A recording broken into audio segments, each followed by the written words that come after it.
Hello and shoutout po sa inyo yan, The Quest, Ma'am Gina Johnson, Ma'am Erich, Ma'am Ophelia Malong, Ate Elma Valderrama, thank you po. Shoutout sa inyo, Big Bongs Vlogs, Sir Hilario Lacuachero, Titing Mang Daragat, Sis Gem Channel, Tetla Bitag, Jadelim Vlog, sa inyong lahat dyan. First of all, Nares, maraming salamat sa inyong lahat dyan at hindi ko na kayo may isa-isa at patuloy na pa tayo sa paggawa ng ating trabaho. Ayan, gagawa tayo ngayon ng kudkura na paggawa ni Ate Elma Valderrama at ito na yung pinaka simpleng gagawin natin. Gagawa tayo ngayon ng plataforma para doon sa pinaka-motor niya at ito na ngayon ang ating gagawin.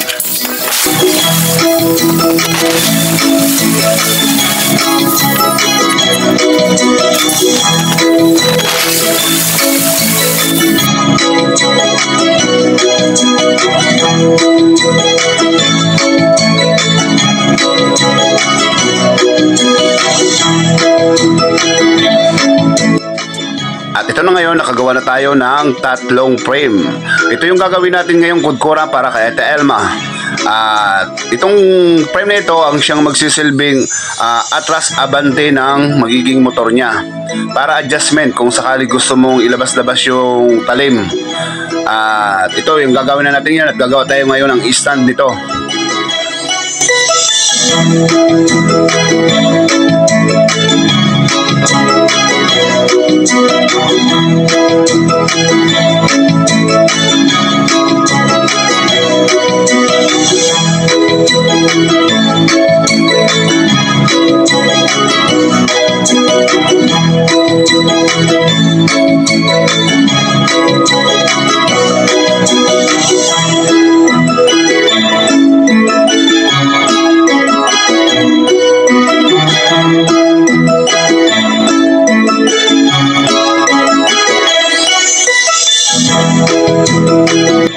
Dahil nakagawa tayo na ngayon ng stand ay lalagyan natin to ng mga bracing para at least matibay siya. Talagang lalaban siya ng pangmatagalan. Parang lab pangmatagalan. Oh my God!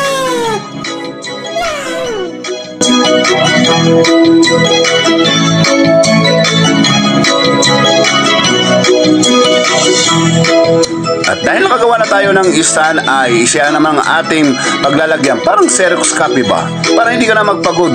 At gawin mo na lang ito at isahang galawan na lang ba? Para mas madali at mas mabilis ang inyong trabaho. At ito yung ating gagawin. Ipapatong lang natin tong mga frame na ginawa natin.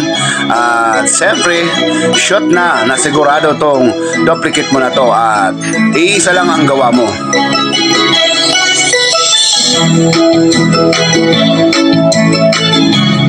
At ito natin gagawin, ipapatong lang natin ng ganito pa isa-isa at sigurado lang natin at i-fix natin ng konti at para siguradong surely ang ating gawa. At simple naman, pag nakagawa ka ng frame ay siguradong tuloy-tuloy na po ang inyong gagawin at siguradong Xerox na Xerox copy.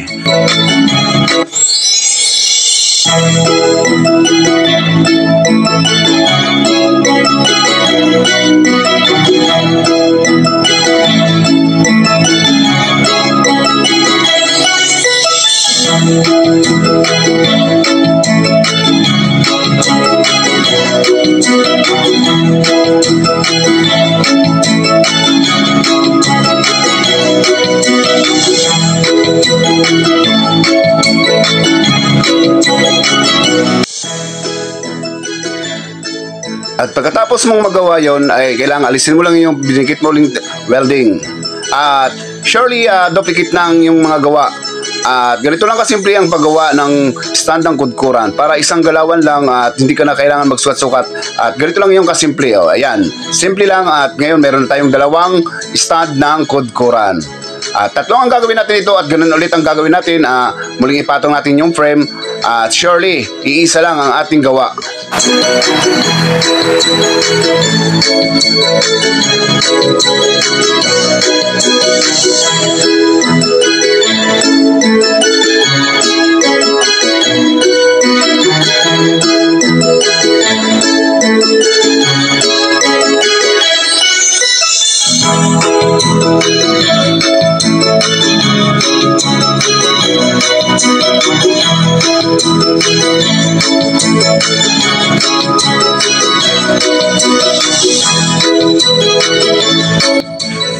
Halos parang ng dati ay ganun lang gagawin nyo. Alisin nyo yung pagkadikit ng building at sigurado at mayroon ka na naman panibagong frame or stand ng kudkuran.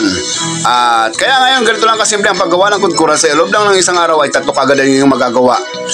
Depende lang sa inyong sipag at galaw. At ito na yan, 3 na po yung kudkuran at sigurado po surely na po ang gawa natin ay 3 na to. At ito na nga po, 3 na nga ating nagawa at surely na pare-pares ang ating gawa ay isa lang, para lang siyang bangko na pag pinagdikit-dikit mo ay isa lang ang lagayan. Ito lang ho kasimple, 3 na kagad ang nagawa natin. Simple lang ang paggawa ng kudkuran. Yan, okay na po.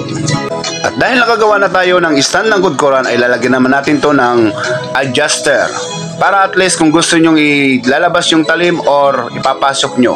At ito na nga yun na gagawin na natin to, yung stand ng kudkuran at yung pinaka-adjuster. Tuloy-tuloy na natin gawin to para matapos na agad natin to. At siyempre, para po ito ay Ate Elma Valderrama. At dahil natapos na natin yung stand ng kudkuran ay gawa naman tayo ng frame na lagayan ng motor. At kailangan ng lagayan ng motor ay para yung makuha natin yung adjuster niya. At para tuloy-tuloy po tayo, ito gawa na natin po ito. At simple lang ang paggawa nito. Sukatin lang yun po yung pinakamotor ng dinamong kailangan yung gawin. At siyempre yun na, gagawin na natin to. At gawa tayo ng mounting box lang naman ito. Yung frame lang na para at least surely na hindi magagalaw yung ating motor. At safety siya palagi. At ito, nagawa na natin yung frame ng motor. Ito lang yung motor, kasimple lang at gawin natin ito. Ito yung pinaka-frame niya para hindi na may magalaw yung ating motor at maging safety siya. At ito na ngayon at gawin na natin to para sigurado may ilagay natin to at masubukan na natin yung gawa nating kudkuran para kay Ate Elma Valderrama. Maraming salamat po sa munting pagtitiwala niyo po, Ate Elma Valderrama. At ito na po yung kudkuran to at surely po na kung makikita nyo po ito ng personal ay sigurado pong magiging masaya po kayo dito. Thank you very much po Ate Elma sa pagpagawa mo ng kudkuran na ito. At ito na nga, ilalagay na natin itong motor at para makuha natin yung adjustment nito kung paano natin ito ilalagay itong ating talim. At tuloy-tuloy po na natin to. At sa muli, maraming salamat po sa inyong pagtitiwala sa aking munting channel. At dito na po tayo mag-focus po sa ating mga trabaho.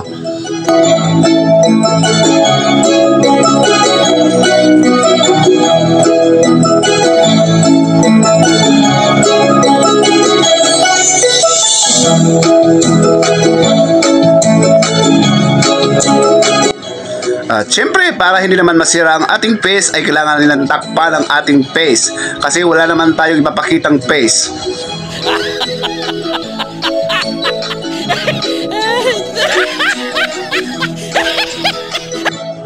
Para hindi naman tayo masyadong exposed sa init ng welding. Kaya tinatakpan natin ating mukha. Pero ganoon na rin yun.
finished product na tayo at kailangan na natin itong subukan at para at least surely na ang lahat ay okay na, approve na po at subukan po natin, paikutin po natin ang ating motor at lagyan po natin ng plastic para at least surely po nakikita po na tumatakbo na po ang ating motor.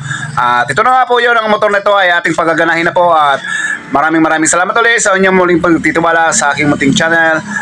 Sa muli, God bless po sa inyong lahat. At siyempre, pinili natin itong kulay pula para po beautiful heart, red heart. Thank you very much po sa inyong lahat. God bless po.